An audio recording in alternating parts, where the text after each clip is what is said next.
Okay, excellent. I will get started. So, welcome everyone to this IES webinar, Silo to Soil, Connecting Knowledge Across the IES Land Condition Community. As mentioned, this webinar is being brought to you as part of our work with our land condition community, and I'll share details about them in the chat once we get started in case you're interested in finding out more. Our presenters today are from Midlands Land Events, or MidLE, a non-profit community interest company established in 2022. Recognising the lack of a dedicated land and property forum in the Midlands, MidLE aims to fill this gap. MidLE connects, inspires and informs land, property and environmental professionals by offering a friendly platform with a regional focus on today's major industry challenges and topics. So from MidLE today, we are delighted to be joined by our speakers, Rebecca Hearn and Kerry Murray. Rebecca is a chartered environmentalist with background working across complex industrial sites, including gasworks and military land. And Rebecca is passionate about continuous learning and industry support, which led to the co-founding of MidLE. Kerry is a chartered scientist with expertise in land contamination and ground risk management. As a co-founder of MidLE, Kerry is committed to ensuring all voices are heard and inclusive knowledge sharing is had across the land, property and environmental sectors. As usual, at the end of their presentation, there will be some time for Q&A. And as attendees, you can submit your questions at any point during the presentation just using the Q&A function, which you should be able to find at the bottom of your screen. And you can type these in at any time, and then I will read these out on your behalf later on when we get to the Q&A session. A massive thank you to Kerry and Rebecca for presenting today. I'll hand over to both of you. Thank you, Ethany. Hello, everybody. My name's Kerry, and thank you for joining today. I'm co-director of Murray Environmental and co-founder of MidLE. Like many of you, my day-to-day is in environmental consultancy. I specialise in contaminated land. Put simply, if there's a piece of land that's been built on or contaminated in the past, we help to figure out how to make that land usable again. Over the past too many years to mention, Rebecca and I have built credibility within the industry as caring technical experts, thoughtful collaborators and chartered professionals. What makes us different is that we've gone beyond the traditional consultancy model. We co-founded MidLE as a community interest company alongside our fellow co-founder, Sophie Hoyland, who joins us today on the webinar. Right now, our main focus at MidLE is on the SILOtoSOIL tool. This is a practical way to map who's doing what in the soil conversation and also to catalogue guidance so that it's in one place.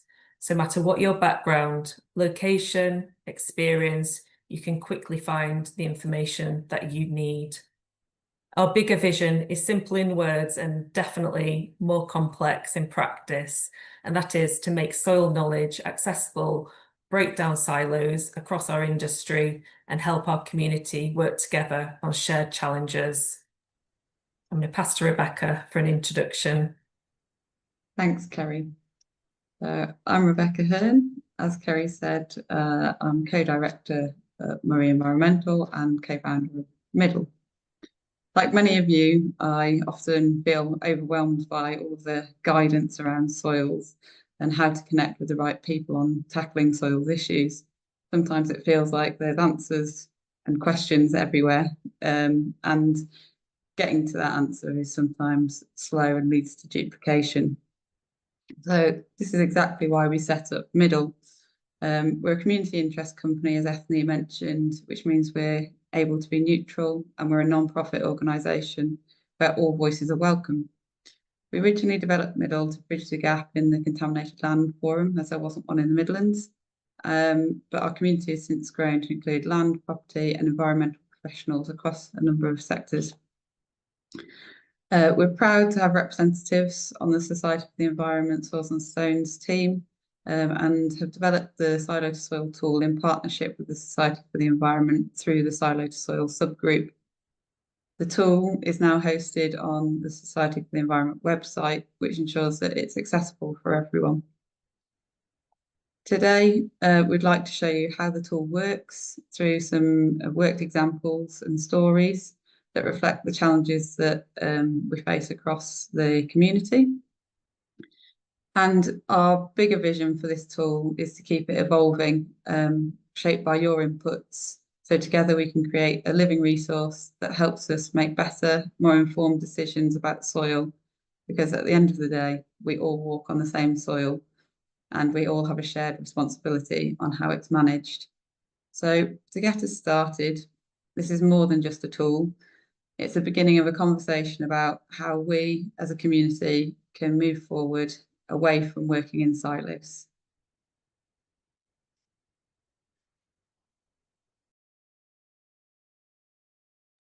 I hope you've got your drinks and snacks at the ready. Over the next half an hour, we'll not only show you how the tool works in action through 3 stories. We've got a graduate navigating their first project, a local resident engaged with planning, and an organisation exploring soils and carbon.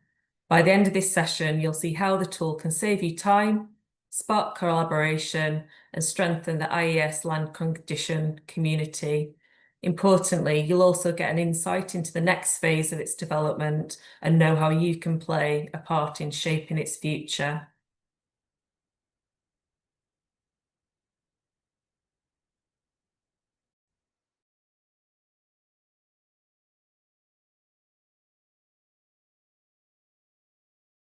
Oh, sorry, Rebecca, you're just on mute at the moment. Sorry, Ethne, I thought I'd clicked. Following our MidLE A New Future for Soils event in the summer of 2023, we formed the SILOtoSOIL project group, bringing together volunteers from across MidLE networks who generously gave their time and expertise. The graphic showing on your screen is one of my favourite outputs from that day. Who had even thought that silo and soil were made of the same letters?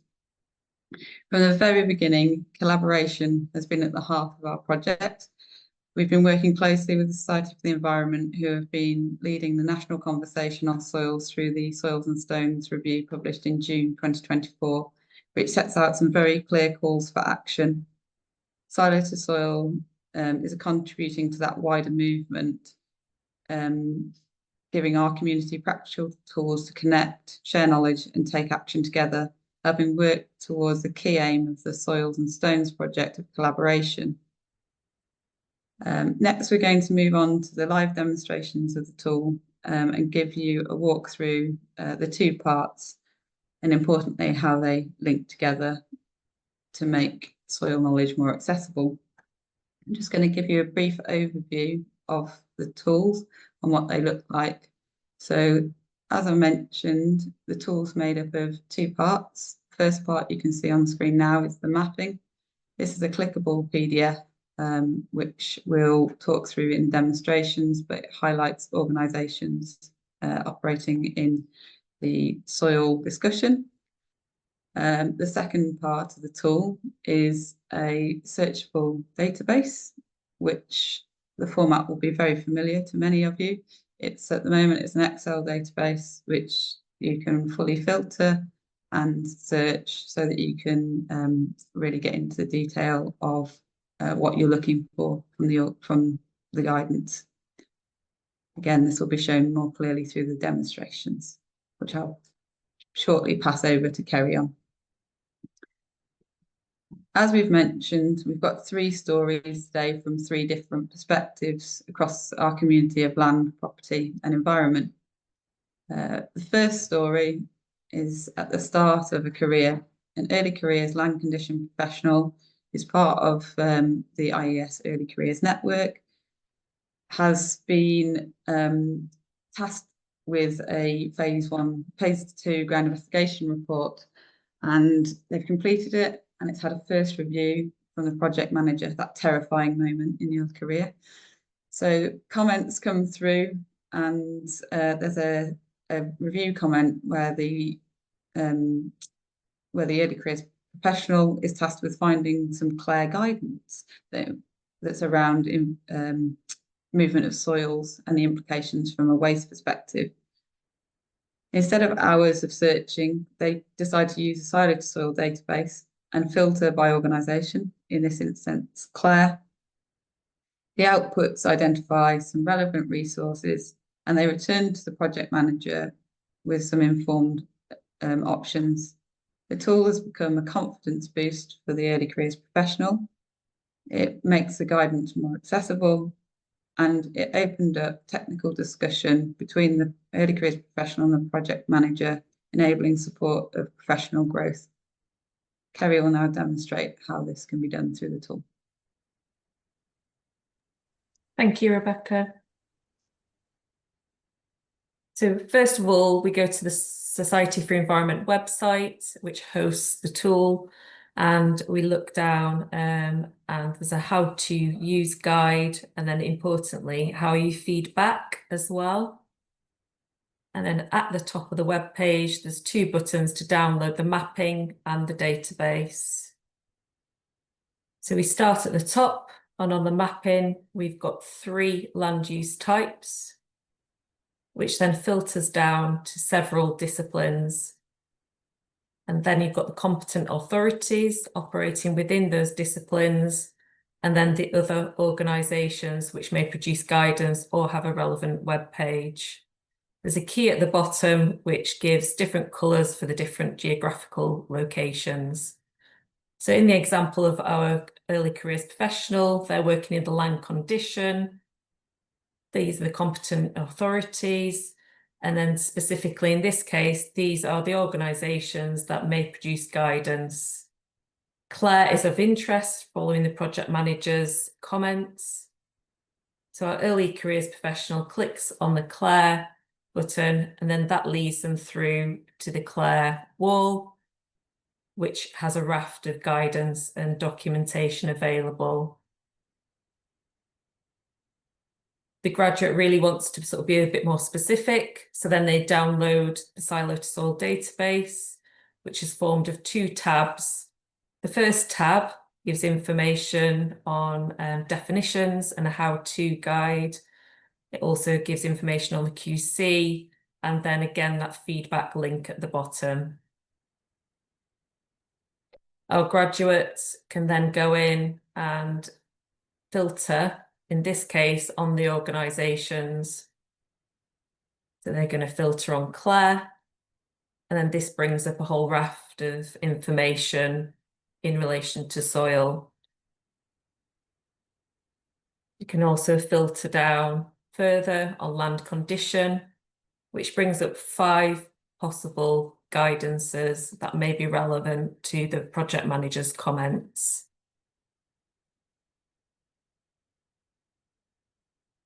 With the web pages to link through directly again to the Claire wall.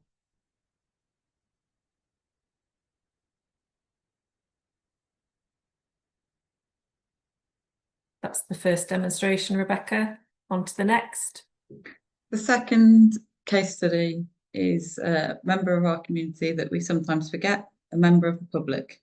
During property development, they want to understand what's happening. So the member of the public learns that there's a housing development near to their home with the access route in front of their house. They've got young children with medical requirements in the household, and following a search for planning conditions, they see a condition relating to control of soils during remediation works and management of soils off-site. They have an interest in soils following a recent documentary, Toxic Town, and they want to understand how soils could be managed during construction, especially when it leaves site, to avoid a repeat of the Corby incident. Using the SILOtoSOIL map, they view which competent authorities or organisations might have relevant insights or guidance, and they're able to use the database to filter on those organisations and search in further detail for words such as construction, empowering the member of the public to understand what good practice should be in place, engage in planning discussions with credible references to ensure that best practice is taking place in the development that affects them personally. Thank you, Rebecca. We'll just move on to a quick demonstration of our member of the public. So the member of the public would go on to the mapping, and again, we're in the built and urban environment, looking specifically at waste, reuse and permitting, and land condition. They can look at which are the competent authorities operating in that space, and then also the other organisations and bodies that may produce guidance or have a relevant web page. They really want to be a bit more specific here. So again, the member of the public can filter on land condition, waste, reuse and permitting. And then there's also the search function that you'll all be familiar with in Excel. In this case, they're going to search for a keyword of construction and then just work through the database for relevant guidance relating to construction. For each relevant guidance, you've got the web link. And then in the next column along, you can see whether there's a paywall required or whether it be open access. And then the last column gives information on what location that guidance is relevant to. In this case, they found a DEFRA guidance that they're particularly keen on reviewing. And they've read the summary and thought, actually, this is relevant to this scenario. So they click through onto the web page and it brings up the guidance.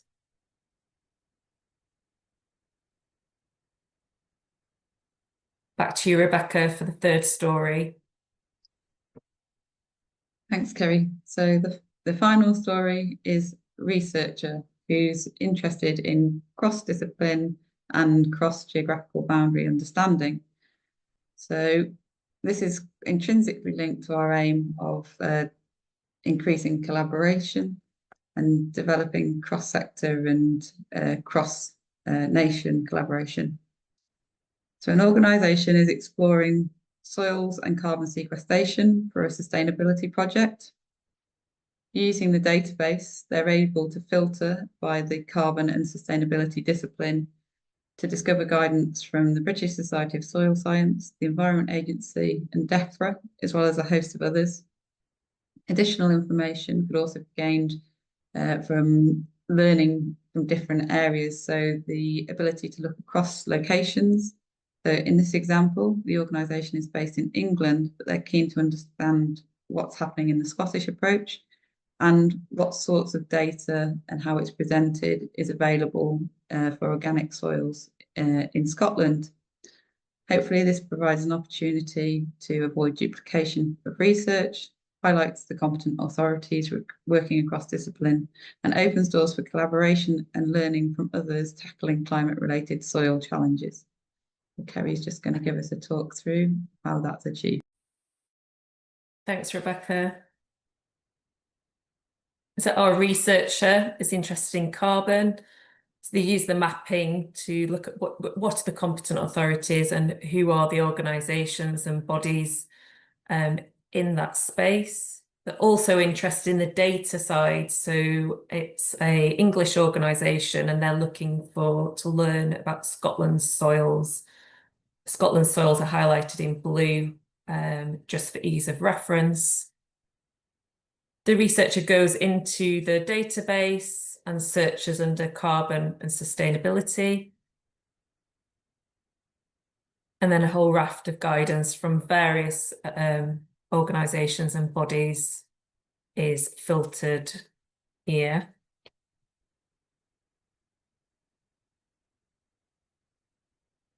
And then also it allows for cross disciplines. So in this case, a simple search of agriculture, BNG and ecology.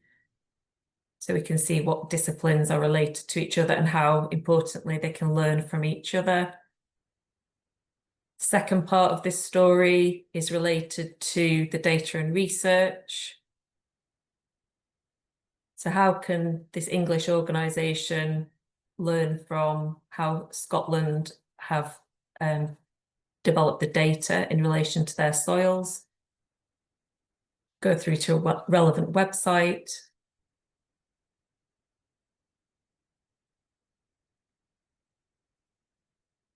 And then click on the map of, in this case, organic carbon in topsoil.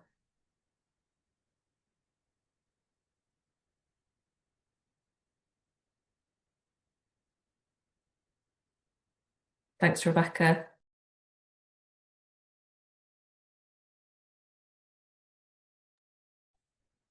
So as we've seen from the database demonstration, there's a wide number of publications, but there's also daily evolving LinkedIn posts with some examples from the last week at the start of this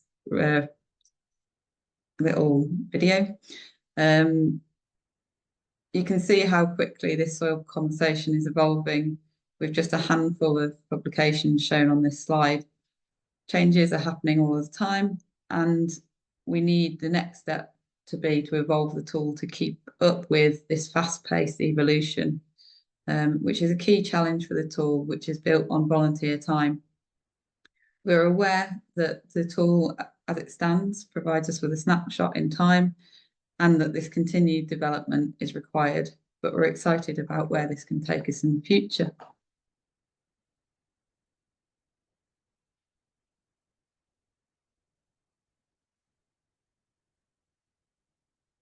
Oh, sorry, Sorry, on mute, sorry. On the slide, you can see a word cloud of key challenges for soils highlighted from our community. Centrally within the slide, we've got some feedback on how the tool has supported our community so far. And then on the right-hand side, we've got some engagement stats from the first 6 months of the tool being live. To remain relevant, as Rebecca mentioned, and move on from this tool being a snapshot in time, we have a bit of a plan, and that's using the feedback that we've received to date. So to date, the feedback primarily is that it's an excellent collaborative tool, but that the content needs continuous updating.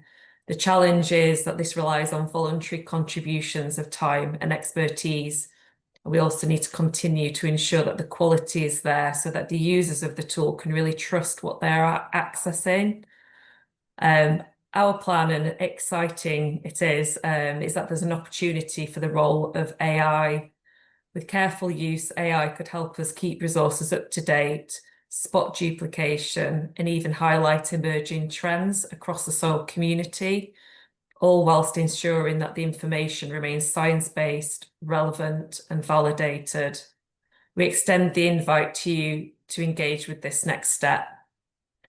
We're also exploring funding options to secure the tool's sustainability. To be very clear, this is not a commercial and a profit way, and it also needs to be in line with our governance as a community interest company.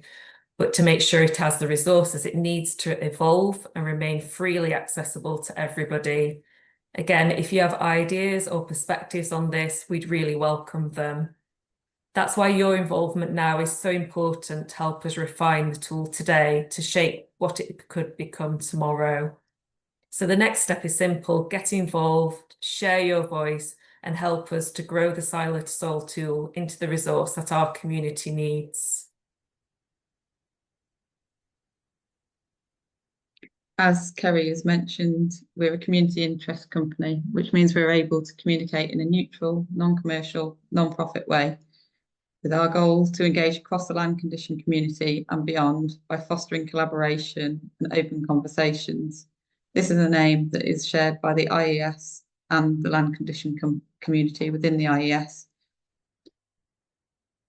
As the discussion on soils continues to evolve, our role at MidLE is to provide a forum where all voices are heard and progressive change is supported in a thoughtful way.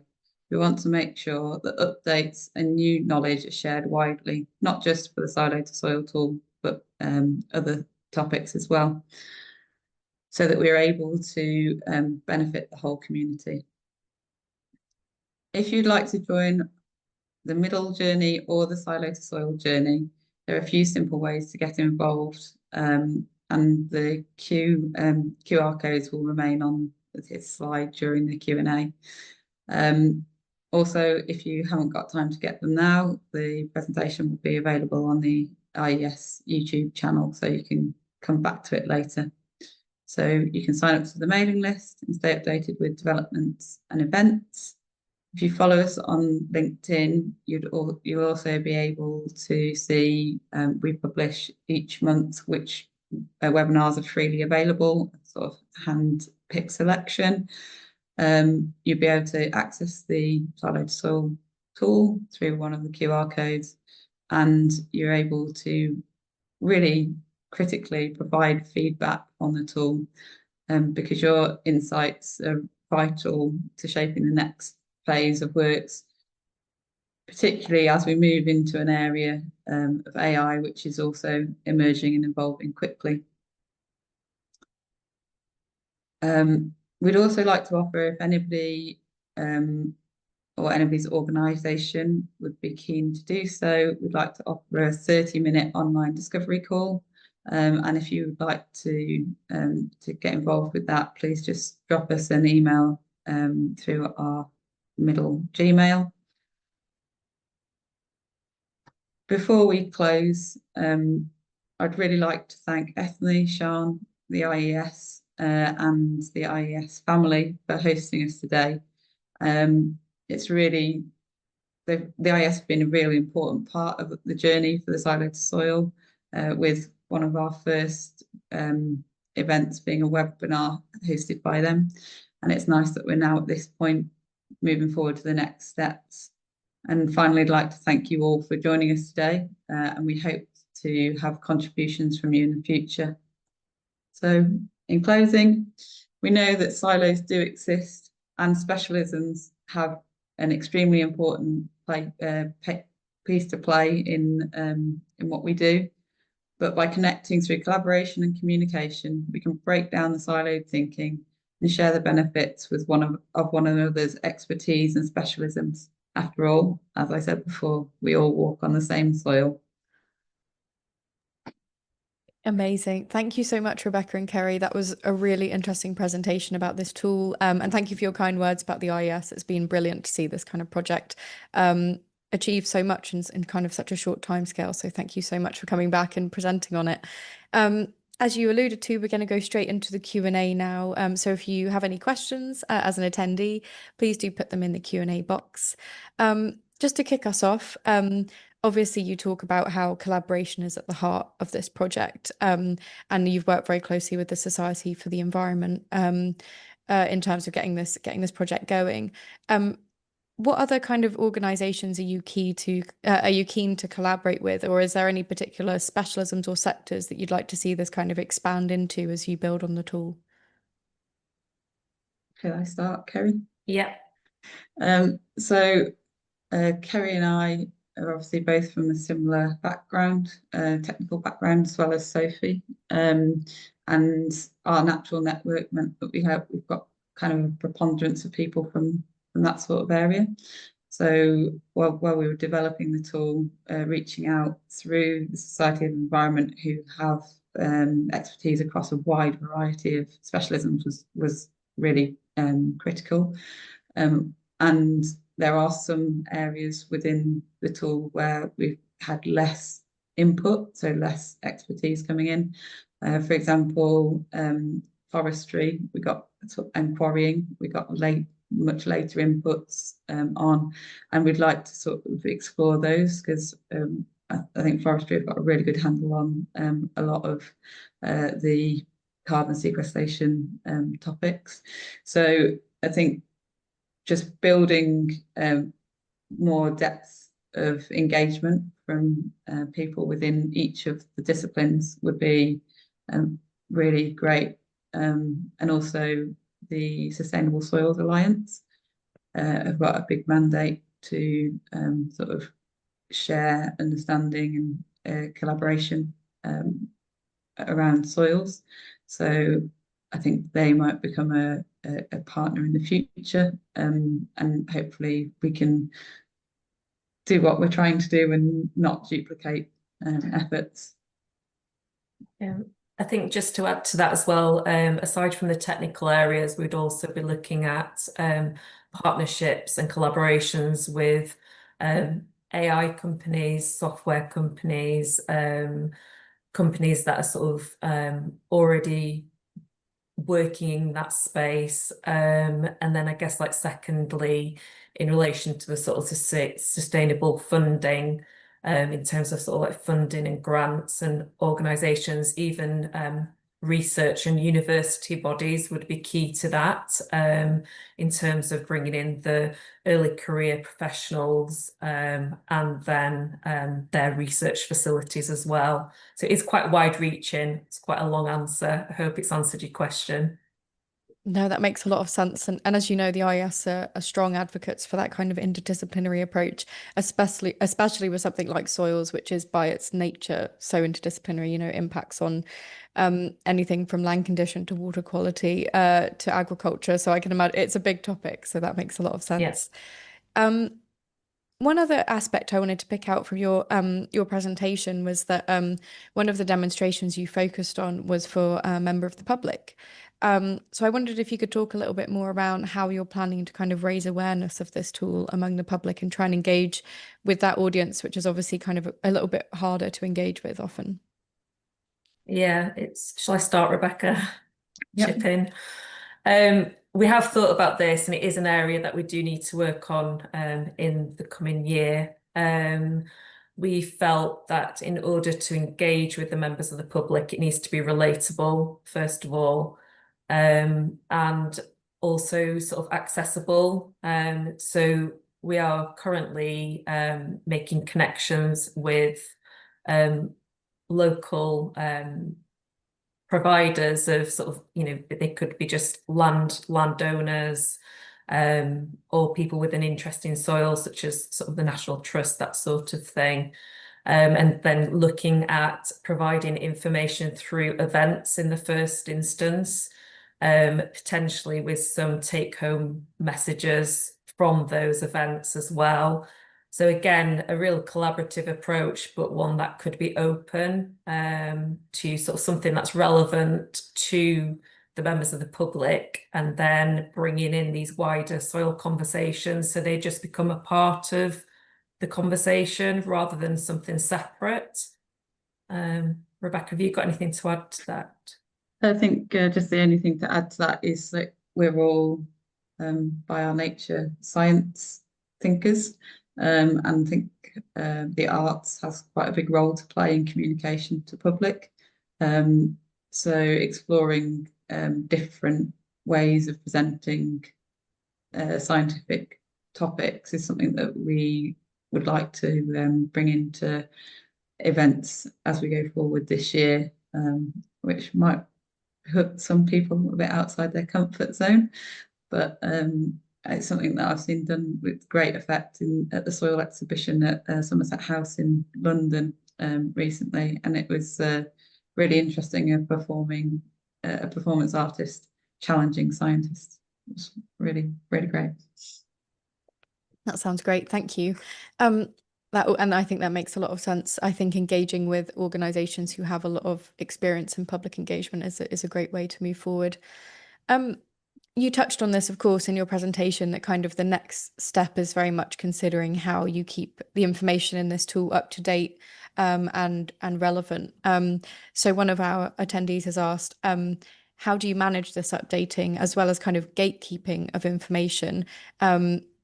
You've mentioned a few different options around AI, but in the kind of shorter term, how are you considering doing this? Are you going to have regular review periods, or what type of approach are you thinking of taking to updating and ensuring kind of a lack of gatekeeping of information? If I start. So as we mentioned at the beginning, the tool's been published kind of alongside the review, the Soils and Stones review, and the initial review period has been set to coincide with the Soils and Stones review period. So we'll be reviewing it on that basis, and on each of the documents that are downloadable, we've got the document control, so you can see when it was last updated. In respect to kind of the information that's actually gone into the tool already, it was put together by the project volunteer team, and then it was peer reviewed by the Society for the Environment. And that during this stage, that process will be followed again with the review. But going forward, there definitely needs to be some sort of procedure put in place to ensure that the sources are trusted and science-based. And some thinking around that is something that we need to put in place before we sort of get to that next step.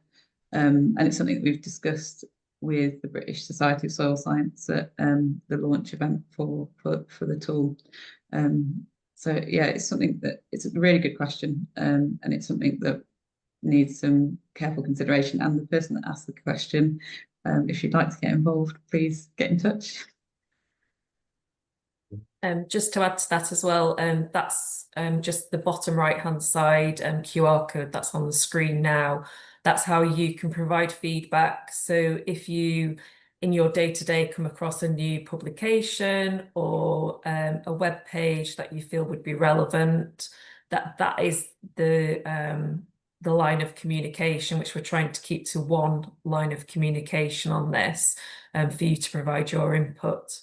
And we welcome that. All voices are welcome. That's really useful. Thank you. And I'll certainly kind of let everyone know in the land condition community about this as well, and kind of encourage people to send feedback and thoughts on the tool. Thank you. So when you were putting the tool together, I wonder if you could reflect a little bit on kind of what was one of the most challenging parts of developing this tool, and how did you get past some of these challenges, or not get past them and learn from them? Yeah. Do you want to go first, Kerry?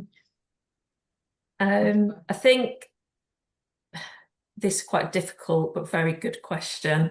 I think the challenges were quite individual as the group. So first of all, I think for me personally, what I'm really passionate about is that all voices are heard and recognised. So I found it was challenging to set up a subgroup that represented the whole community. And then within that subgroup, ensure that all their voices were heard and represented. And I think we did very well with that in the end, because we had a good cross-section of people within the subgroup. And thank you to those involved in the subgroup. And then, as Rebecca said later, as Society for Environment, Soils and Stones got involved, that allowed us to make sure that a wider cross-section of voices were heard and they had access to be able to review it. So I think that's probably like a bit of a personal challenge for me, that I wanted to make sure that we weren't duplicating effort and that we were including everybody. Rebecca, what was you?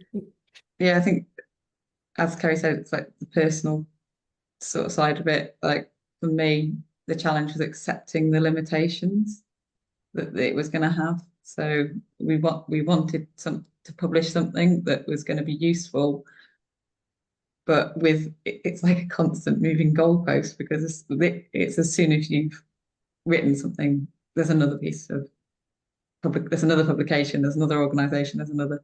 So actually just accepting that it is going to be a snapshot, and that's okay. For me, I think that was the biggest personal challenge, because I wanted this whizzy, all singing, all dancing thing to happen instantly. But that is going to happen, just not instantly. Thanks, Rebecca. I think all scientists will be able to understand that feeling. Thank you. In that case, I think we'll end on our final question, kind of related to that a little bit, which is, where would you like to see this tool in, say, 2 years? What are you really hoping to kind of take it? How are you really hoping to take it forward in the future? And maybe Rebecca, we'll start with you. I would love to see really user-friendly interface, like an app that anybody who goes into the App Store and puts soil in would be like, oh, that looks good, and would be able to search for any weird or wonderful subject around soils and find some like top-notch science-based guidance or publication that then sparks their interest in the wider engagement in the wider discussion. Thanks, Kerry. Very similar actually to Rebecca.